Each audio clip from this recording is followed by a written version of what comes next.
একটি শহরকে মাঝখান দিয়ে ভাগ করে দেওয়া হলো। এক পাশে ছিল স্বাধীনতা, আর এক পাশে শাসনের কড়াকড়ি। বার্লিন ওয়াল, যা জার্মানিকে দুই ভাগে কেটে দিয়েছিল, শুধু কংক্রিট নয়, ছিল ইতিহাসের প্রতীক। কিন্তু হঠাৎ একদিন রাতে সেই দেয়াল ভেঙে পড়ল। বদলে গেল দেশের মানচিত্র আর মানুষের ভাগ্য। ভারতের ইতিহাসেও ছিল একদিন, যেদিন শতাব্দীর বিশেষ মর্যাদা ভেঙে লেখা হয়েছিল নতুন এক অধ্যায়। ভাবুন তো, ভারতের ভেতরেই একসময় এমন এক রাজ্য ছিল যার ছিল নিজস্ব সংবিধান আর পতাকা, যাকে পৃথিবীর ভূস্বর্গ বলে ধারণা করা হয়। জি, কাশ্মীরের কথাই বলছি। চলুন একটু অতীতে হেঁটে আসি। 16 মার্চ 1846 অমৃতসর চুক্তি, দ্য ট্রিটি অফ অমৃতসর। এই চুক্তি অনুযায়ী ব্রিটিশরা কাশ্মীর অঞ্চল গুলাব সিং এর হাতে তুলে দেয় বা বিক্রি করে দেয়। এই চুক্তির মূল ধারায় আসলে কি ছিল?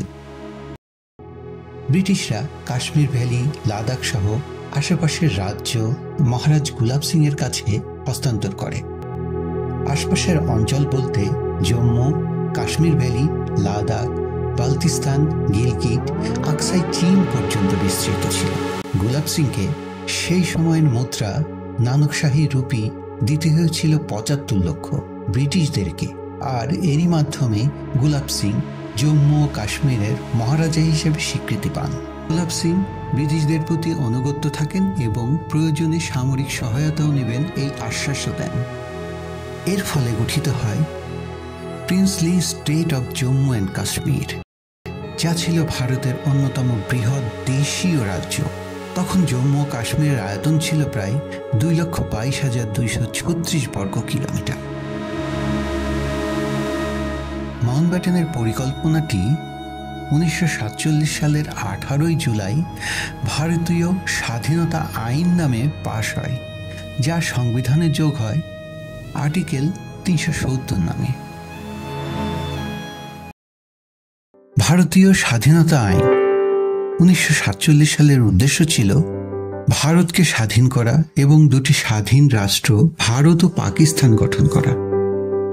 এই আইন ব্রিটিশ সংসদে পাশ হয়েছিল এবং লর্ড মাউন্টব্যাটেন পরিকল্পনাটি কার্যকর করেন।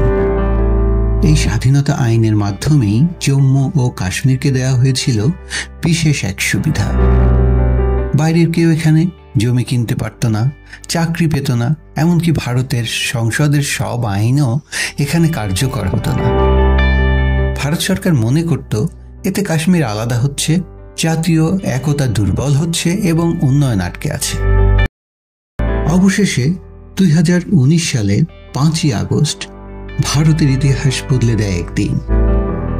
এই দিনে নরেন্দ্র মোদীর নেতৃত্বে বিজেপি সরকার নিল এক সাহসী পদক্ষেপ। গৃহমন্ত্রী অমিত শাহ সংসদে প্রস্তাব তোলেন, রাষ্ট্রপতি রামনাথ কোবিন্দ স্বাক্ষর করেন, আর আর্টিকেল 370 আনুষ্ঠানিকভাবে বাতিল হয়ে যায়। বহু দশক ধরে কাশ্মীরের বিশেষ মর্যাদা হলো শেষ।